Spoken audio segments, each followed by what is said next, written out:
अगदी बरोबर आहे. शिवसंग्रामला महायुतीमध्ये म्हणजे साहेबांच्या हयातीत जो वाटा होता तो साहेबांच्या पश्चात मिळताना दिसत नाही आहे. यामुळे कार्यकर्त्यांमध्ये प्रचंड अस्वस्थता आहे, नाराजी आहे आणि त्यांच्या त्या नाराजीचा परिणाम म्हणूनच मग या आगामी निवडणुकांकडे आम्हाला पाहावं लागणार आहे.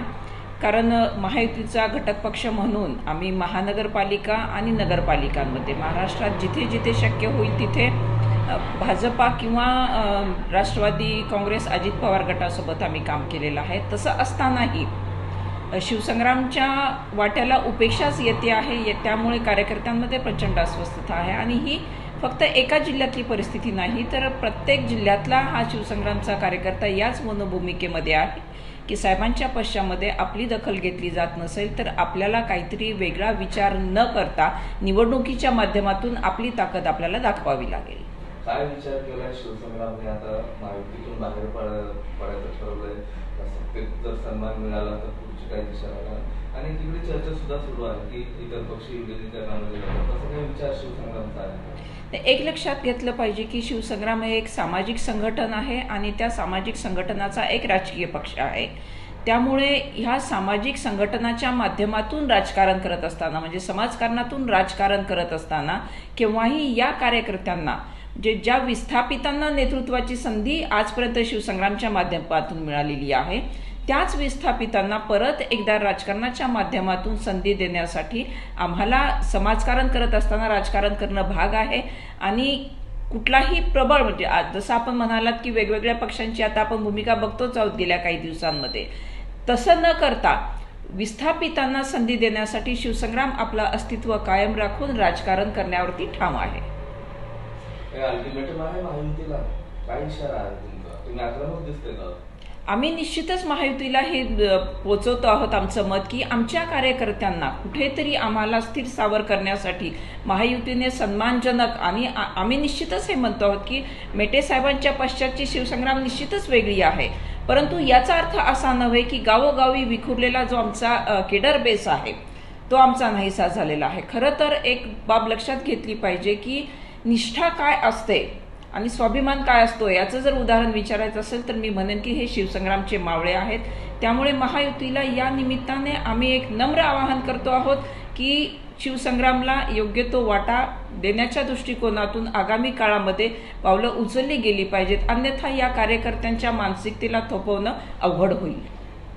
ताई, मेटे साहेबांचे मुख्यमंत्री देवेंद्र फडणवीस यांच्यासोबत अतिशय सलोख्याचे संबंध होते, तर त्यांच्या पश्चातनंतर तुमचं काही मुख्यमंत्र्यांशी बोलणं झालं? ही खंत जी आहे ती तुम्ही त्यांना बोलून दाखवलेली आहे? निश्चितच माझी जेव्हा मुख्यमंत्र्यांशी भेट होते यापूर्वी झालेली आहे त्यावेळेस मी त्यांना हेच सांगत आलेले आहे आणि आम्ही अजूनही हेच सांगतो आहोत की शिवसंग्रामने जरी साहेबांना गमावलेलं असलं तरी शिवसंग्रामने आपली जी ताकद आहे ती गमावलेली नाही. त्यामुळे या ताकदीचा विचार करून आम्हाला महायुतीकडनं जो योग्य तो सन्मान मिळाला पाहिजे आहे तो मिळत नाही आहे. गेली आपण समजा निवडणुकीच्या नंतरचा कालावधी विचार घेतला तर ते शासनाला स्थिरस्थावर होणे, शासनाचे जे काही भूमिका आहेत त्याच्यासाठी लागला हे समजू शकतो. परंतु आगामी काळामध्ये जी काही महामंडळं असतील किंवा अन्य कुठली पक्षांची जी धोरणं असतील अन्य सहयोगी पक्षांसाठीची त्याच्यामध्ये मात्र निश्चितच शिवसंग्रामचा विचार झाला पाहिजे. विनायक मेटे साहेबांना अनेक वर्षापासून विधान परिषद सदस्यपदी घेण्यात आलं, त्यांच्या पश्चात तुमचा विचार झाला पाहिजे होता असं कार्यकर्त्यांचं म्हणणं आहे. त्या संदर्भात काही बातचीत झालेली होती का? आता कार्यकर्त्यांची मनधरणी कसं करतात? कार्यकर्त्यांची तर ही अजूनही भूमिका आहे म्हणजे साहेबांच्या निधनापासून कार्यकर्त्यांची ही ठाम भूमिका असते की आपल्याला किमान एका जागेवरती ती संधी मिळायला हवी आहे.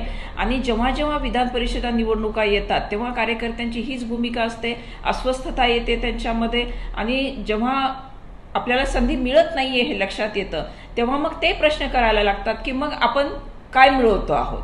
त्यामुळे कार्यकर्त्यांना उत्तर देण्यासाठी आता निश्चित एक धोरण महायुतीचं आणि आमचं असलंच पाहिजे.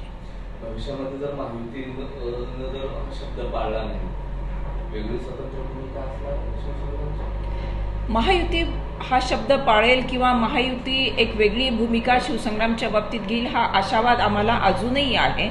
आणि जर समजा तसं घडताना दिसलं नाही तर मात्र या जिल्हा परिषद पंचायत समितीच्या निवडणुकांमध्ये कार्यकर्त्यांना आवरणं कठीण होणार आहे.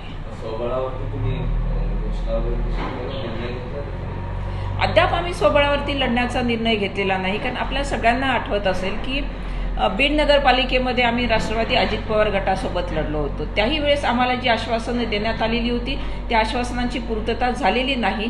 त्यामुळे कार्यकर्त्यांमध्ये प्रचंड क्षोभ आहे. आणि महाराष्ट्रातल्या काही जिल्हा परिषद निवडणुका झालेल्या आहेत, ज्या होऊ घातलेल्या आहेत त्याच्यामध्ये बीड आहे.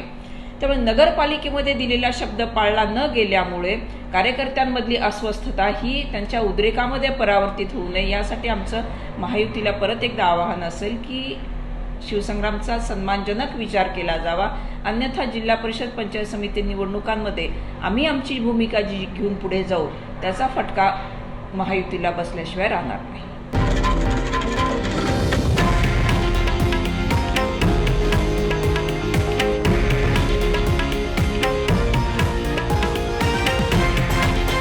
हे आहे देशातील नंबर 1 न्यूज नेटवर्क आणि आपण पाहत आहात TV9 मराठी, एकमेव.